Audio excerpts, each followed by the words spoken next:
감사하신 주님, 개인적으로나 사회적으로 참 힘들고 어려운 세대를 살 수밖에 없는 저희들에게 낙심하고 슬픔과 고통 속에서 살게 하지 않고 하나님의 축복을 나누어 주시며 하나님이 인도하는 소중한 믿음의 길을 걸어갈 수 있도록 저희를 도우심을 감사합니다.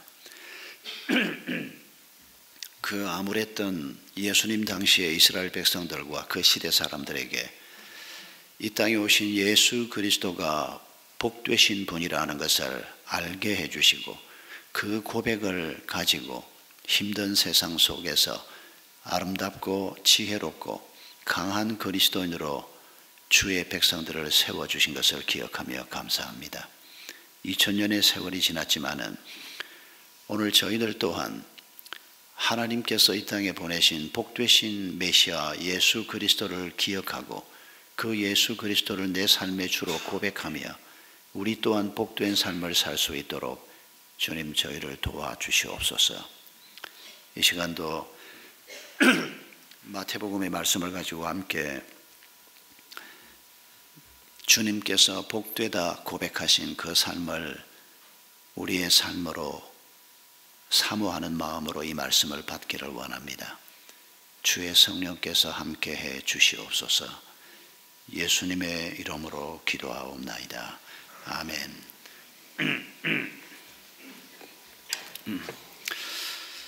지난 한 주간 동안 우리가 힘들고 답답한 뉴스를 여러 개 보았습니다. 지난 4월 3일은 제주 4.3 사건 70주년 기념일이었습니다. 대통령이 그 기념식에 참석해서 국가라고 하는 공권력이 제주도 땅에서 많은 사람을 죽였던 일에 대해서 사과하는 일을 놓고 또 논란의 시비가 벌어지고 있습니다. 우리가 그 사건을 어떤 관점에서 보느냐 하는 것은 우리 개인의 입장입니다. 그러나 우리 모두가 동의할 수밖에 없는 것은 제주도 땅에서 1948년부터 몇 년 사이에 제주도민이 28만 밖에 안 되던 그때 3만 명이 죽었습니다.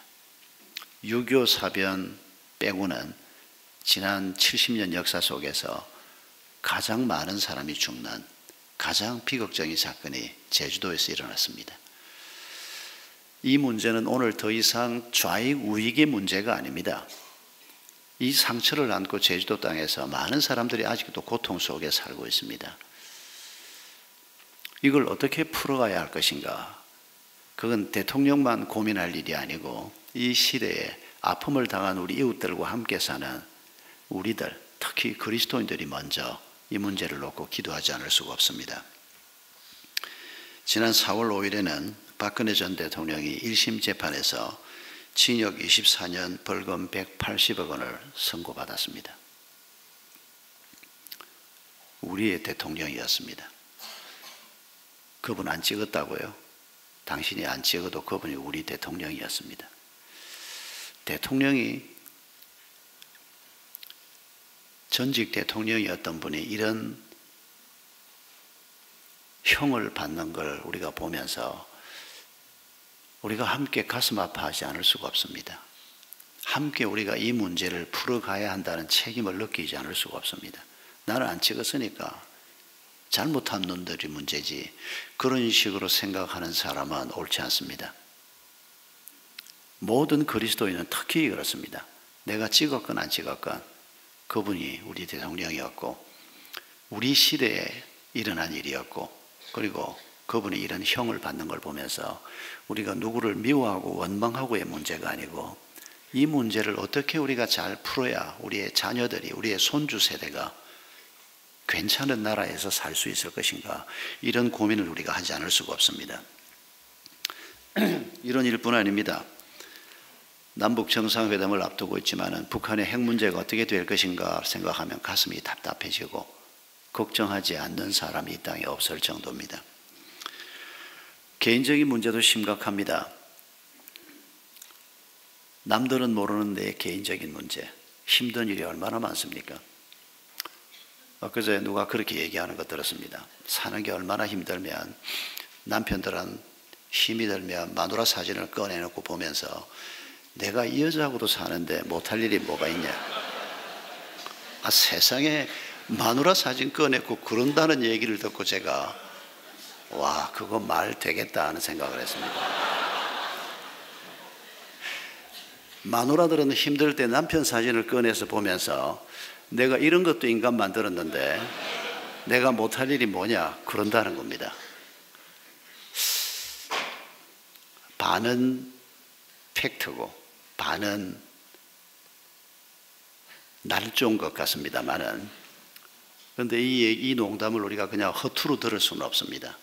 성경도 두 부부가 만든 가정이 하나님의 교회가 되어야 한다고 우리에게 가르치면서 부부가 함께 잘 설 때 그 가정의 자녀들이 축복을 받고, 우리에게 하나님이 부부의 삶, 가정을 얼마나 구약에서부터 많이 말씀하는지 모릅니다. 그런데 가정을 하나님의 교회로 세우는 것부터가 쉽지 않고 부부가 함께 믿음으로 선다는 것 자체가 참 어려운 게 사실입니다. 우리보다 2000년 전에 살았던 예수님 당시의 이스라엘 백성들은 오늘 우리가 안고 있는 문제보다 훨씬 더 심각한 문제를 안고 있었습니다. 우리는 그래도 잘하건 못하건 대통령이라는 사람이 나서서 여러분을 위해서 이런 거 해보겠다 저런 거 해보겠다, 그래도 이런 세상을 살고 있지 않습니까? 그런데 이스라엘 백성들은 자기들을 위해서 섬겨주고 일해줄 국가 자체가 없던 때에 살고 있었습니다. 로마 사람들이 와서 식민 지배를 하고 있었는데 로마 사람들의 관심은 이스라엘 백성들이 잘 사는 데 있는 게 아니고 어떻게 하든지 세금 많이 걷어가는 데 있었습니다. 그 백성들을 위해서 하나님이 세운 종교 지도자들, 대제사장부터 시작해서 많은 지도자들이 있었습니다. 이 사람들은 고통받고 있는 백성들이 어떻게 믿음으로 길을 잘 걸어가도록 도울 것인가, 그걸 위해서 세운 사람들입니다. 그런데 이 사람들도 그런 일에는 관심이 없었습니다. 어떻게 하면 돈을 먹을까? 어떻게 하면 권력을 누릴까? 어떻게 하면 남부럽지 않게 살까? 세속의 사람들, 하나님 없다는 사람들과 똑같은 방식으로 살고 있으면서 백성들은 이중 삼중의 고통을 당할 수밖에 없었습니다. 우리가 오늘 읽은 37절 말씀에 이런 말씀이 나옵니다. 예루살렘아 예루살렘아, 네게 보낸 예언자들을 죽이고 돌로 치는구나. 암탉히 병아리를 날개 아래 품듯이 내가 몇 번이나 내 자녀들을 모아 품으려 했더냐. 그러나 너희는 원치 않았다. 하나님께서는 고통받고 있는 자기 백성들을 위해서 그때도 지금도 일하고 계시는 분입니다. 하나님이 하시는 중요한 일 하나가 하나님의 말씀을 가진 자들을 보내서 암탉히 병아리를 품듯이 하나님이 말씀을 통해서 그 백성을 품기를 원했습니다. 그런데 그들이 원치 않았습니다. 그러니까 해결 방법이 없고 고통스러울 수밖에 없었습니다. 38절에 이렇게 말합니다. 보아라, 너희 집은 버림을 받아서 황폐하게 될 것이다.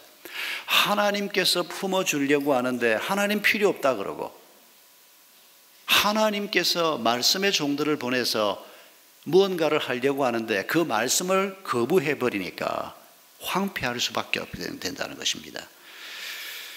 실제로 이스라엘 백성들은 벌써 한 600여 년 전에 성전이 무너지고 남왕국 유다까지 무너지고 그리고 계속 식민 통치를 받는 이런 황폐한 삶을 살고 있었습니다. 이미 그 고통이 엄청났습니다. 그런데 현재 고통으로 끝나지 않고 앞으로 더 큰 일이 벌어질 것이라고 주님이 말씀하십니다. 24장 2절에 예루살렘 성전 건물을 주님께서 가리키면서 말씀하기를, 내가 진정으로 너희에게 말한다. 여기에 돌 하나도 돌 위에 남아있지 않고 다 무너질 것이다. 성전 건물이 무너지는데 돌 2개가 이렇게 얹혀있는 이런 정도의 모습이 아니고 완전히 파괴가 되는, 이게 언제 일어난 일입니까? 서기 70년에 예수님께서 이 예언을 하신 다음에 40여 년 후에 일어난 일입니다. 예수님이 그걸 내다보시면서 이스라엘 백성들이 얼마나 더 무서운 고통과 얼마나 더 큰 슬픔을 당하게 될 것인가를 얘기하고 있습니다. 여러분, 2000년 전이나 지금이나 사람들은 이런 고통에서 벗어나지를 못하고 있습니다. 전 세계 난민들은 지금 적게 계산해서 1,000만이 넘는 난민들이 아무것도 없이 떠돌아다니고 있습니다. 많이 계산하면 1,000만보다 훨씬 많습니다. 대한민국 땅이 먹고 살만한 땅이라고 하는데도 이 땅에서 지금 우리가 안고 있는 문제만 해도 개인적으로 사회적으로 보통 문제가 아니고 인류가 이런 엄청난 문제를 안고 살고 있는데 과연 이런 문제에서 벗어날 길이 없는 것일까요? 돈만 있으면 문제가 해결되는 것일까요? 건강만 유지되면 이런 문제가 해결되는 것일까요? 아닙니다. 그런 것들이 분명히 필요합니다만은 그런 정도로는 문제가 해결되지 않습니다. 23장 39절에 주님께서 이스라엘 백성들의 희망이요 우리의 희망이 되는 말씀을 주셨습니다. 내가 너희에게 말한다. 너희가 주님의 이름으로 오시는 분은 복되시다 하고 말할 그때까지 나를 다시는 보지 못할 것이다. 여러분, 이 말씀이 무슨 뜻입니까? 주님의 이름, 하나님의 이름으로 이 땅에 오신 분이 누구십니까? 예수 그리스도십니다. 그런데 이 예수 그리스도가 복되신 분이라는 것을 그 당시 많은 이스라엘 백성들이 인정하지 않았고 무시했습니다. 이 예수 그리스도, 하나님께서 보내시겠다고 하신 메시아로 그리스도로 오신 이 예수라는 분이 참 복되신 분이다. 이걸 우리가 알면 우리가 안고 있는 모든 문제에서 벗어날 수 있는 하나님의 축복이 있다는 것입니다. 그런데 이걸 모르기 때문에 돈을 좀 가져도 못 가져도, 몸이 좀 건강해도 건강하지 못해도, 좀 유명해져도 유명해지지 않아도, 우리가 인생에서 어떤 모습을 갖든지 간에 우리의 문제가 해결되지 않는다고 주님이 지적하는 것입니다. 여러분, 우리 인생의 가장 중요한 문제는 하나님의 아들이신 예수 그리스도, 메시아이신 예수 그리스도가 이 땅에 오셨는데 그분이 가장 복되신 분이라는 걸 우리가 아느냐 모르느냐에 달려있다는 것입니다. 이걸 아는 사람에게는 희망이 있고 이걸 모르는 사람에게는 희망이 없다는 것입니다. 우리는 이 희망을 제주도 4.3 사건 속에서 발견합니다. 이미 말씀드린 것처럼 1948년에 4.3 사건이 일어났습니다. 이게 왜 일어났는가 하니까 5월 10일 날 재헌국회의원 200명을 뽑게 되어 있었습니다. 전국적으로 재헌국회의원을 200명을 뽑아서 이분들이 서울에서 모여서 대한민국 헌법을 결정을 하고 그 헌법에 따라서 정부를 조직하고 남한만이라도 단독 정부를 세워서 살아보자는 안이었습니다. 사실 안타까운 일입니다. 북한하고 함께 통일정부를 만들 수 있다면 얼마나 좋았겠습니까? 그러나 북한은 이미 김일성이 소련군의 도움하에 내려와 있었고 북한은 도저히 함께 정부를 구성할 입장이 못 됐고 그래서 남한 정부만 구성이 되는데 남노당이 이 일을 반대했습니다. 그래서 남노당이 전국적으로 50선거를 회방하기 시작했습니다. 그런데 이쪽 육지 쪽에서는 남노당이 그렇게 효과적으로 방해를 하지 못해서 투표가 잘 진행이 됐습니다. 그런데 제주도에 2명을 뽑게 되어 있었는데 4월 3일 날 남노당이 경찰서를 공격을 하고 남노당이 폭동을 일으키면서 결국 제주도에서는 2명을 뽑지를 못했습니다. 결국 198명이 서울에 모여서 재헌국회가 소집이 되고 헌법을 결정을 하고 계속 진행이 됐던 겁니다. 그동안에 제주도에서는 4.3 사태가 일어나고 5년, 6년, 그러니까 6.25 사변 이후까지도 이 4.3 사태가 계속 진행됐습니다. 기가 막힌 상황이었습니다. 사실 제주도에서만 이런 일이 있었던 것은 아닙니다. 어느 지역에서도 억울한 죽음이 많이 있었고 경찰은 좌익이라고 생각이 되고 좌익하고 조금만 연루가 되어 있으면 죽여버렸습니다. 좌익들이 산에 있다가 밤이 되면 내려옵니다. 경찰 냄새만 나도, 경찰 사촌, 팔촌이라는 소리만 들어도, 경찰의 친한 친구라는 소리만 들어도 죽여버렸습니다. 제주도에 제일 심했고 지리산 부근에서도 이런 일이 얼마나 많이 벌어졌는지 모릅니다. 이게 우리 민족의 아픔입니다. 그런데 이게 까마득한 옛날 일로만 끝나는 게 아니고 지금도 그 후손들이 남아있고 지금도 그 고통이 우리 모두에게 남아있는 겁니다. 어떻게 이 문제를 풀어갈 겁니까? 그건 좌익들이 일으킨 사건이다. 왜 대통령이 가서 사과를 하냐? 뭐 이렇게 주장하는 분도 있는데 그 말이 아주 틀린 말은 아닙니다. 그러나 여러분, 아들이 잘못했는데 그놈 책임으로 문제가 생겼는데 70년이 지나도 그놈 책임이지 그게 뭐 다른 사람이 아파야 될 일이냐, 그러고 있어서 그 가정에 평화가 있을 수 있겠습니까? 이제는 이 문제가 더 이상 좌익우익의 문제가 아닙니다. 우리 이웃의 고통입니다. 여러분, 이 4.3 사태가 4월 달에 벌어졌는데 11월 달에 이미 많은 사람이 죽었습니다. 11월 달에 그때 모슬포교회 담임 목사였던 조남수라는 분이 있었습니다. 이분이 빨갱이들이 목사님의 집도 공격을 했습니다. 예수 믿는 사람을 빨갱이들이 항상 먼저 공격합니다. 그런데 목사님 가족들은 마침 생명을 건졌습니다. 그런데 모슬포교회 성도들도 공격을 받아서 한 가족이 다 죽는 사건도 있었습니다. 이런 고통 속에서 조남수 목사님이 토벌대장을 찾아옵니다. 11월 달에 문순영 토벌대장을 찾아와서 이런 식으로 해서는 안 된다. 빨갱이들이 양민을 죽이는 것은 어떻게 막을 길이 없고, 그러나 지금 토벌대가 내려와 있었습니다. 서북 청년단을 비롯해서 육지에서 지금 강력한 부대가 와가지고 빨치산들을, 산에 가 있는 사람들을 죽이고 그 가족들을 죽이고 연루된 사람을 죽이는데 명단들이 있었던 모양입니다. 그걸 조 목사님이 직접 눈으로 봤다고 그러는데, 명단을 보면 어떤 사람은 빨치산에게 음식을 주었고 어떤 사람은 이 좌익들에게 뭐를 주었고, 이런 명단들을 가지고 그 사람들을 잡아와서 죽이는 겁니다. 그때는 재판도 없었고 적결 처분을 하는 겁니다.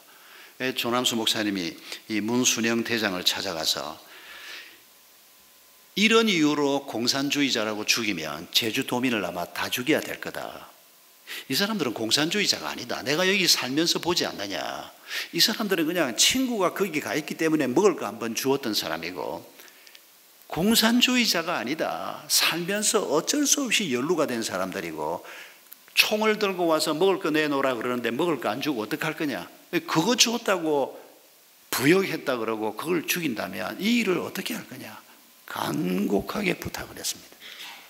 참 감사하게도 이 대장 문순영 씨가 예수도 믿지 않는 분인데 이번엔 독립운동하다가 3년 전에 해방이 되고 들어와서 경찰에 투신했던 분인데, 이분이 조 목사님의 얘기를 들으면서 목사님 말이 맞습니다. 동의를 해줍니다. 그리고 조 목사님이 이 좌익에 연루된 분들이나 심지어는 빨갱이라고 해도 이분들이 잘못됐다고 인정만 하면 이 사람들을 죽이는 건 물론 하지 않고 이 사람들에게 어떤 형벌도 주지 않고 양민으로 풀어주겠다 약속을 합니다. 그래서 조 목사님이 다니면서 사람들을 설득하기 시작합니다. 맨 처음에 93명이 조 목사님의 인솔하에 경찰서에 들어왔습니다. 이 문 대장이 이분들을 앉혀놓고 여러분들이 공산주의에 협력했던 것 잘못이라고 인정하니까 앞으로는 그러지 마십시오. 집으로 돌아가십시오. 이 소식이 제주도에 퍼지기 시작합니다. 그리고 조 목사님이 돌아다니면서 사람을 만날 때 호응하는 사람들이 더 많이 생기기 시작합니다. 여러분, 이렇게 해서 이 조남수 목사님이 데리고 와서 경찰에서 무죄 석방해서 제주도에 살게 된 양민이 2,000명이 넘습니다. 신들러 리스트하고 비교가 되지 않는 숫자입니다.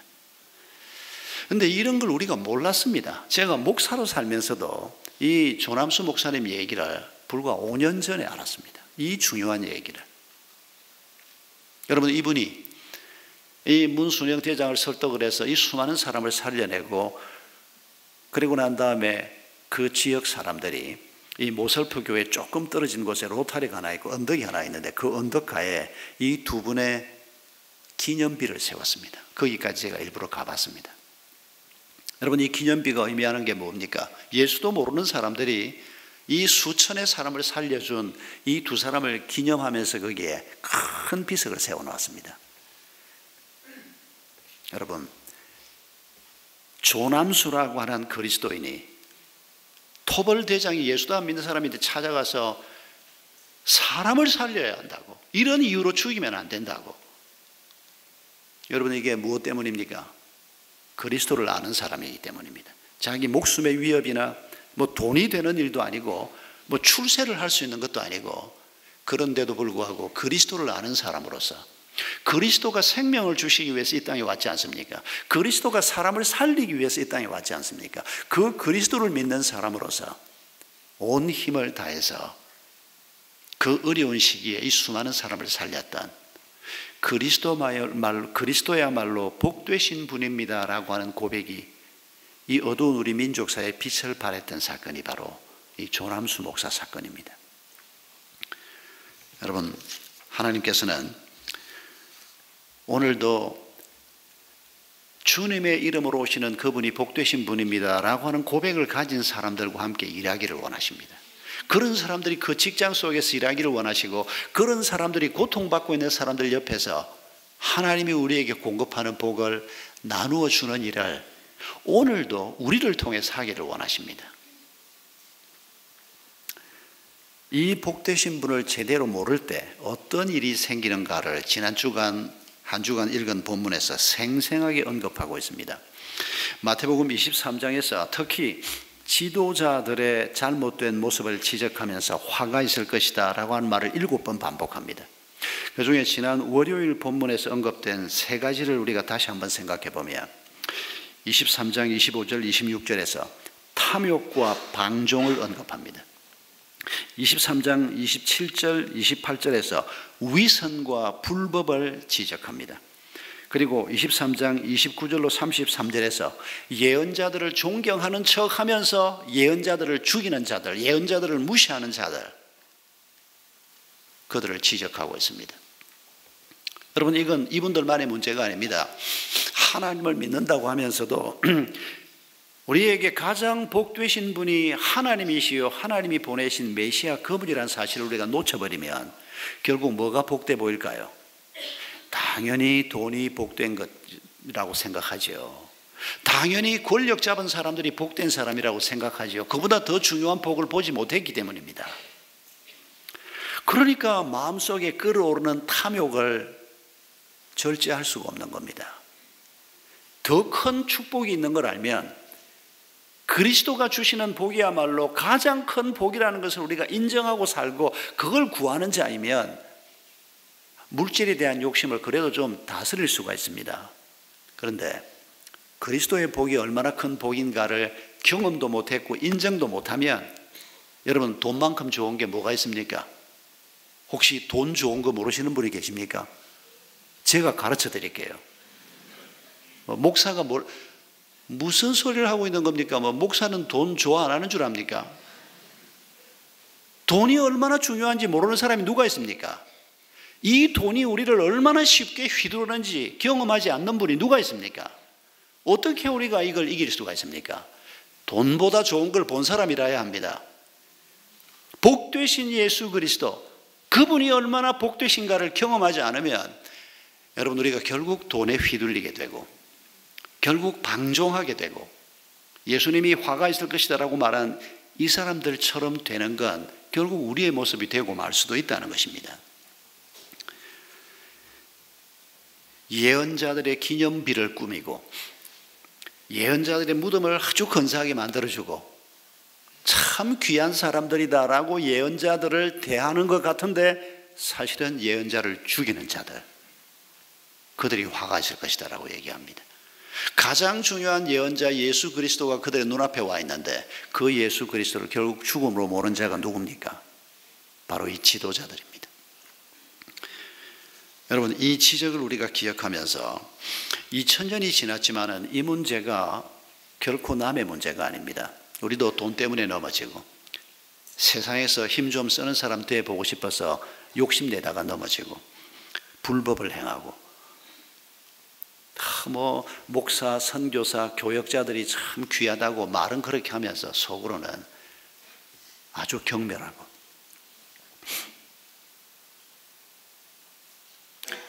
여러분도 들어 직접 간접으로 그런 경험 하나 모르겠습니다. 목사라고 하면, 교역자 혹은 선교사라고 하면 참 존경하는 마음을 가질 뿐만 아니라 어떤 분을 만났는데 어떤 집사님이 이렇게 얘기하는 거 들었습니다. 선교사님 딸을 며느리로 삼게 됐는데 얼마나 감사한지 모르겠다고. 제가 그분 그 얘기할 때 눈을 빤히 쳐다봤습니다. 이 사람이 목사인 내 앞에서 그냥 하는 소린가 아니면 정말 진심으로 하는 소린가. 그래서 제가 물었습니다. 선교사 딸 며느리 본 게 뭐가 그렇게 감사한 일입니까? 애가 너무 훈련이 잘 되어 있다는 겁니다. 2번 만나봤다는데 이 한 27, 8밖에 안 된 딸인데 사채할 줄도 모르고 인생에 대한 자신감이 있고 믿음이 있고 가족의 우애를 알고 내 아들이 너무 좋은 아이를 만났다는 겁니다. 선교사 딸이라는 겁니다. 말 그렇게 하는 사람은 제가 많이 만났습니다. 제일 고약한 사람, 제 머릿속에 남아있는 사람, 제가 그 사람은 누군지 모릅니다만은 멀리 있는 사람도 아닙니다. 바로 저하고 같이 신앙생활을 했던 사람이 2007년에 내 딸이 아프간에 가서 잡히지 않은 게 얼마나 감사한지 모르겠다고 그따위 소리를 권사란 사람이 하고 다녔습니다. 내가 그 사람이 누군지는 모릅니다. 그 얘기를 전해 듣고 제가 너무 가슴이 아파서 초신자가 그런 말을 하면 이해가 됩니다. 교회가 그런 고통을 겪고 있는데 그리고 복음 때문에 그 사람들이 붙잡혔는데 함께 기도하면서 실수로라도 하지 말아야 할 말이 있지 않습니까? 내 아이가 거기 없는 게 하나님 앞에 얼마나 감사한지 모르겠다고 이따위 소리를 하고 다니나.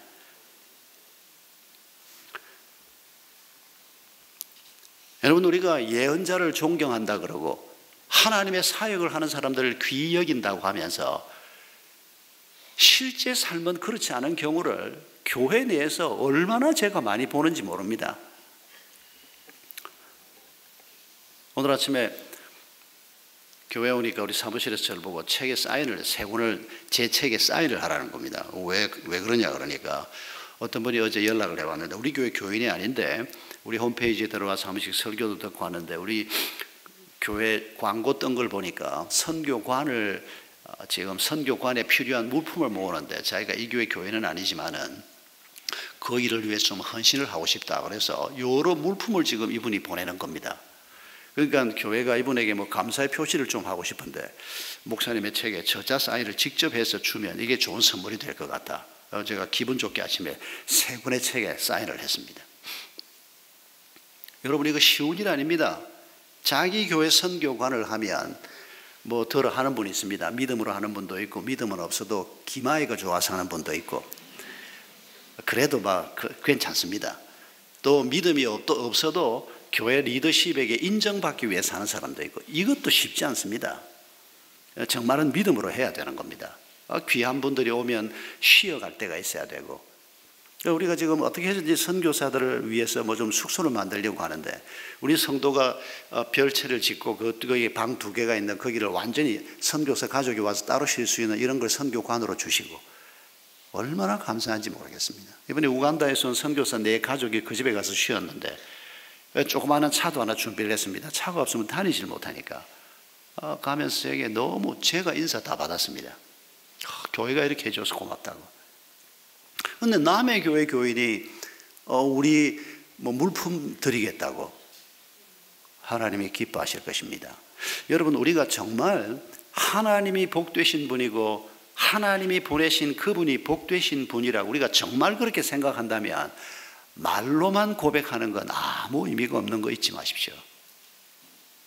우리가 먹고 살 것도 없다면 천천히 하셔도 됩니다만 그렇지 않다면 우리가 내 곁에 있는 어려운 분, 우리 목장에서 섬기는 선교사님들도 다 있지 않습니까? 귀한 분들, 어려운 분들, 이분들을 위해서 내 피 같은 물질을 잘라보지 않은 분은 섬기는 분 아닙니다. 내 시간 내서 참 피곤하고 힘든데도 부러 찾아가서 만나서 격려하는 여러분, 이런 헌신이 없으면 여러분 우리는 결국 위선자가 되고 말 겁니다. 지금 지적받고 있는 사람들이 바로 이런 사람들인 것을 기억하십시다. 예수님께서는 깨어 있으라고 우리에게 말합니다. 우리 시대를 살면서 우리가 어떤 사람이 깨어 있는 사람일까요? 지난 한 주간 읽은 말씀 중에서 몇 가지를 기억해 보십시다. 먼저 성전도 무너졌다는 것을 기억하십시다. 성전이 만들어진 것은 지금부터 3,500년 전인 모세 때 성막으로 만들어졌습니다. 그리고 이 성막이 가나안 땅에 들어와서 길갈에 안치가 돼서 500여 년 지납니다. 그리고 솔로몬 때 아름다운 성전으로 건물로 정착을 합니다. 그런데 기원전 6세기에 바벨론의 침공으로 성전이 무너져 버립니다. 한 번만 무너지는 게 아닙니다. 하나님의 성전이 무너집니다. 그리고 포로 귀환 후에 스룹바벨이라는 사람이 중심이 돼서 귀환한 사람들이 성전을 다시 건축을 합니다.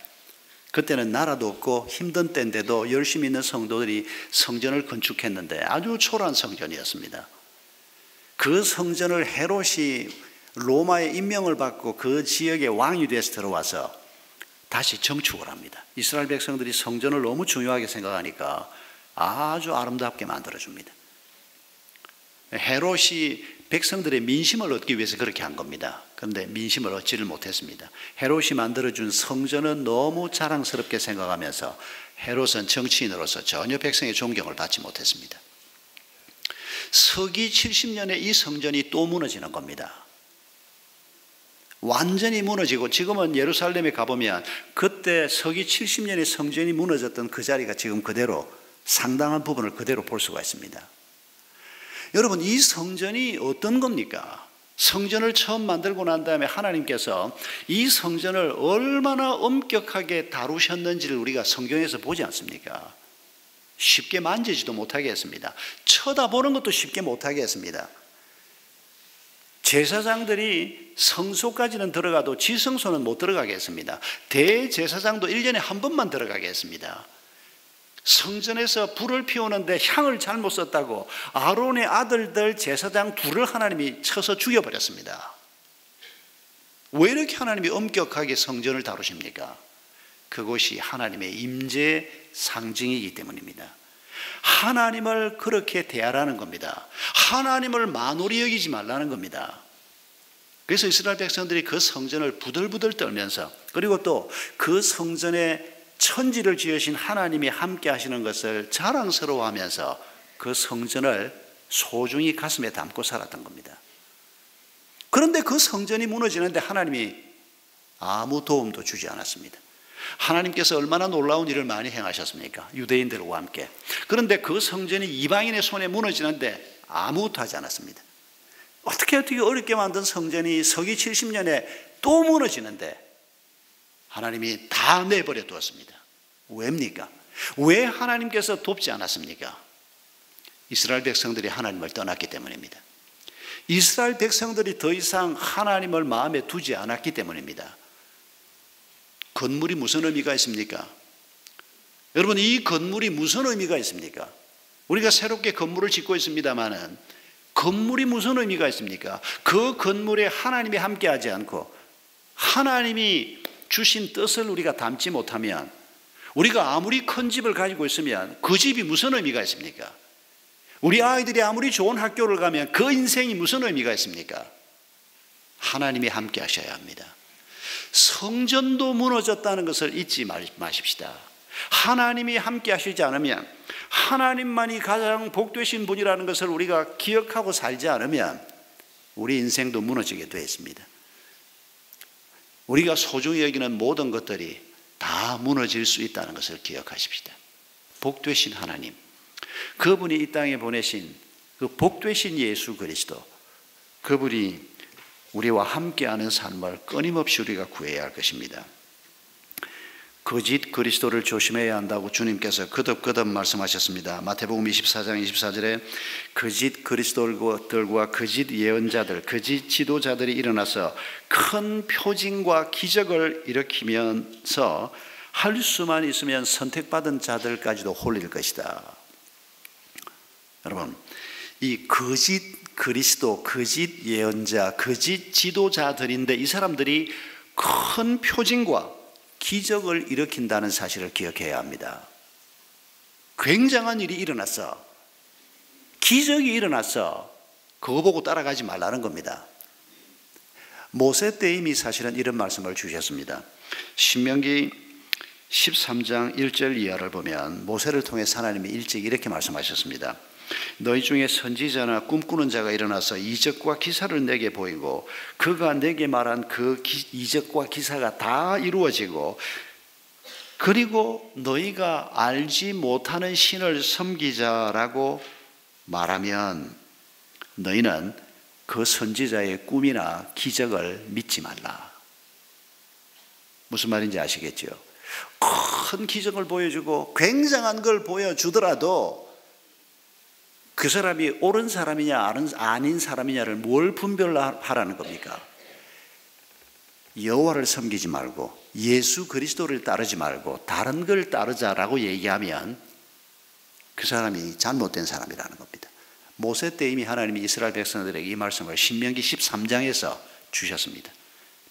1500년이 지난 후에 예수님께서 또 거짓 예언자, 거짓 지도자들 얘기를 합니다. 여러분, 우리가 예수 그리스도를 따른다는 것이 참 쉽지 않다는 걸 압니다. 어떤 상황이 벌어졌을 때 우리가 진리를 따른다는 게 뭐냐? 이게 참 간단치가 않습니다. 그래서 우리가 어려움을 겪습니다. 의견 차이가 있을 수도 있습니다. 그래서 우리가 겸손해야 합니다.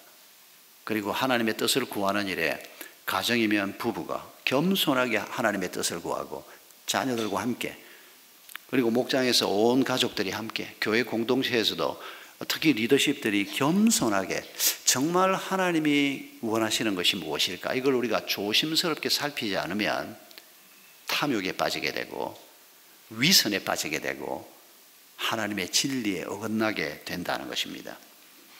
깨어있기 위해서 이 잘못된 길로 우리를 인도하려고 하는 자들을 아주 조심하라, 그 말씀입니다. 또 한 가지, 마태복음 24장 38절 39절에 노아 방주를 타지 못했던 사람들 얘기를 주님께서 다시 우리에게 전해 주십니다. 이렇게 말합니다.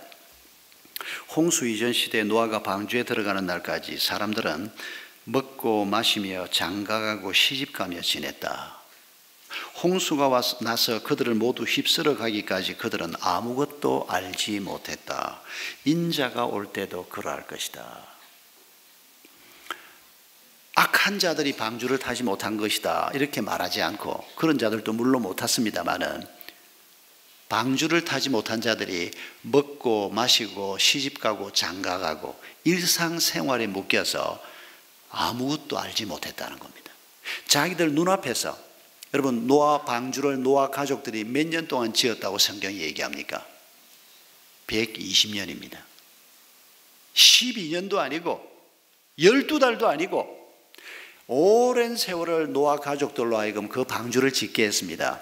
그리고 노아가 계속 사람들에게 얘기하게 했습니다. 왜 방주를 짓고 있는지, 하나님이 심판하겠다고 하는, 그래서 산속에 방주를 짓고 있는 이 모습을 어떤 사람은 평생 봤다는 얘기입니다.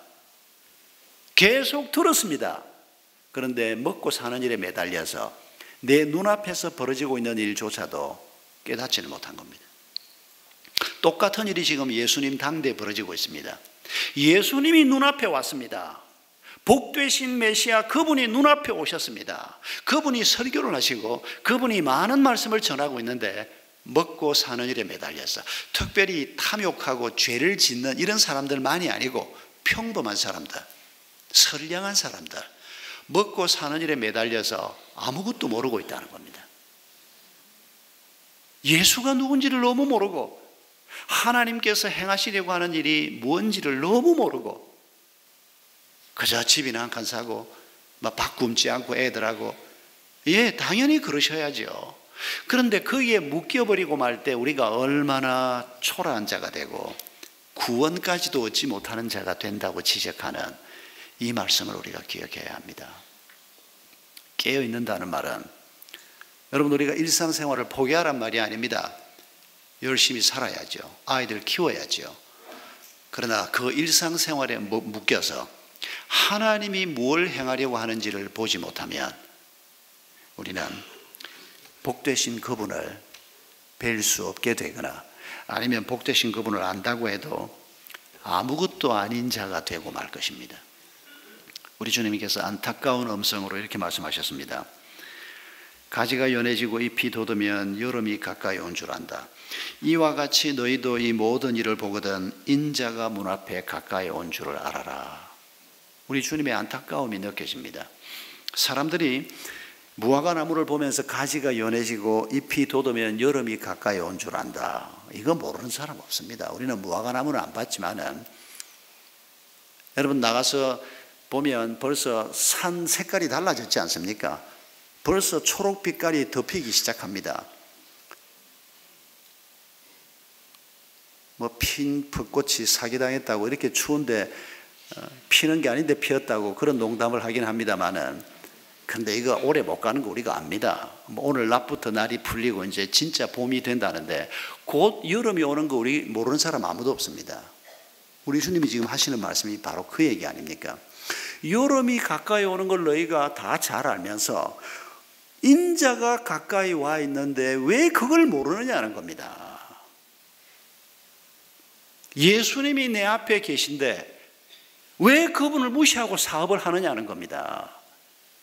복되신 그분이 우리에게 말씀을 주셨는데 그 말씀에는 아무 관심도 없고 애 키운다고 그러고 있고 뭐 잘하면 살아보겠다고 그러고 있고, 이 안타까움을 주님께서 우리에게 말씀하시면서 깨어 있어라, 잠자지 말고 있으란 말이 아닙니다.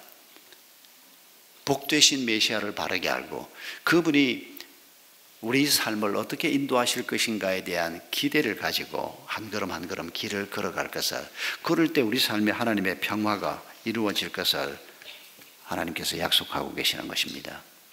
2000년 전에 마태와 그 시대 그리스도인들을 통해서 이런 하나님의 뜻을 이루셨습니다. 오늘은 우리를 통해서 이런 하나님의 뜻이 이루어지기를 원하십니다. 여러분 이번 한 주간도 나를 통해서, 우리 가족을 통해서 복되신 그분께서 그분의 뜻을 우리를 통해서 이루어 가시도록 우리 함께 찬송하겠습니다. 불편하지 않으신 분들은 자리에서 일어서셔서 하늘에 계신 아버지, 우리 함께 찬송하겠습니다.